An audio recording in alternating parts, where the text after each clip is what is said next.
Greetings to all the learners.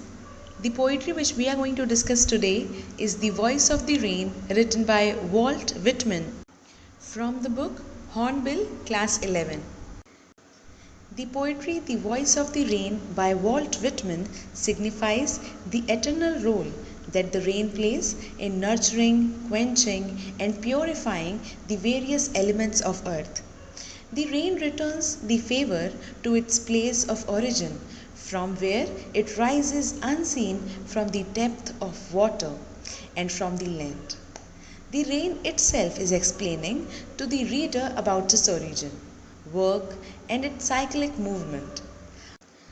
A comparison has also been drawn between rain and music, as both of them make the world more lively and return to their place of origin after fulfilling their purpose. The theme of this poetry is beauty of nature in rain, importance of cyclic nature of rain, as well as the poetry of the poet. Because according to the poet, like rain, his poetry is also important for humans. It also has cyclic nature. First, it goes from poet to different people. Then it changes them either by teaching them or making them smile or encouraging them or helping them to solve their problems or struggle against something. Finally, it comes back to the poet along with the happiness, criticism, or suggestions. In the stanza 1, the poet has written, "And who art thou?" said I to the soft falling shower, which strange to tell gave me an answer as here translated. "I am the poem of the earth," said the voice of the rain. The poetry begins with the poet asking for the identity of the soft falling rain shower. Much to the surprise of the poet, the rain replies to the question which the poet translates for his reader. The rain in its own voice tells the poet that she is the poem of this earth.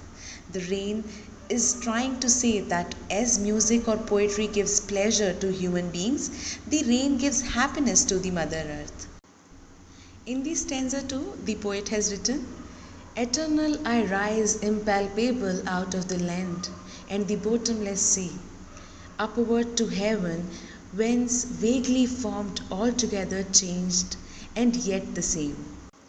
In this stanza, the poet says that the rain is an eternal process, but it takes different forms at different times. It rises from the land and the deep sea in the form of intangible water vapor and goes up to the sky. There, it takes an indistinct shape in the form of clouds. Although it changes in its form or shape, its core matter remains the same. Since vapor and clouds contain water, they can get transformed into the other.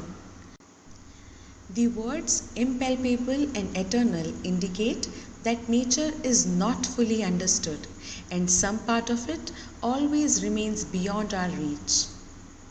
In stanza 3, the poet writes, "I descend to lave the draughts, atomies, dust layers of the globe.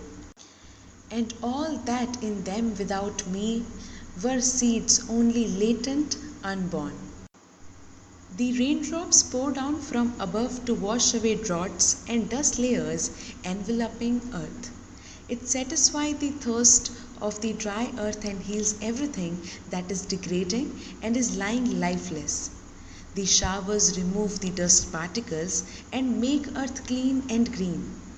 The rain also helps in germination of seeds which were lying dormant due to a dry spell.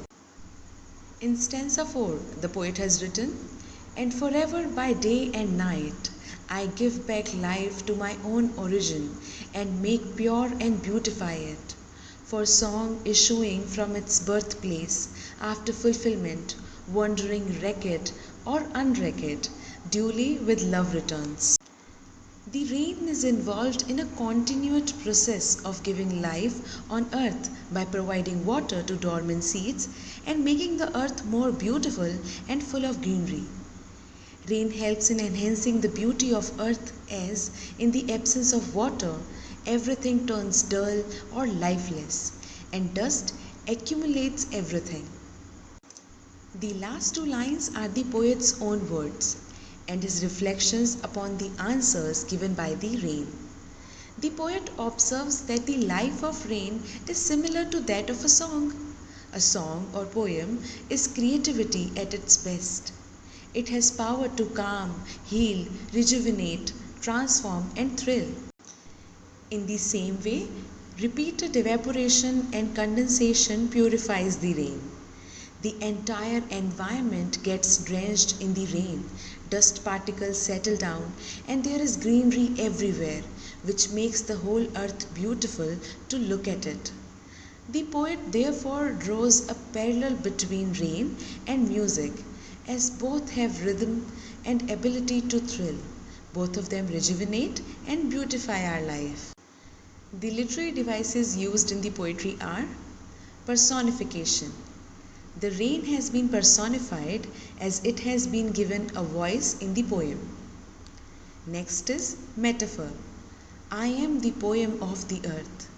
The poet uses a metaphor to compare how the rain leaves the ground to come back to the ground, giving back to it much like a person who leaves its home only to come back after fulfilling its journey. Next is simile. In the last two lines, the poet has drawn a parallel between the rain and the song of the poet. Next is hyperbole. Bottomless sea is an example of hyperbole. The poet describes as bottomless, which is an exaggerated statement to bring out the desired effect. And last is imagery. In the first line of the poem, soft falling shower gives the reader an image of gentle rain or drizzle. During the dialogue between the poet and the rain, it creates an image of showers on drops of water falling down from the heavens to earth and infusing it with greenery, purity, and beauty. And that's all about this poetry, The Voice of the Rain. Thank you so much for watching this video. I hope that this video was fruitful for you to understand this poetry. Happy learning to you all.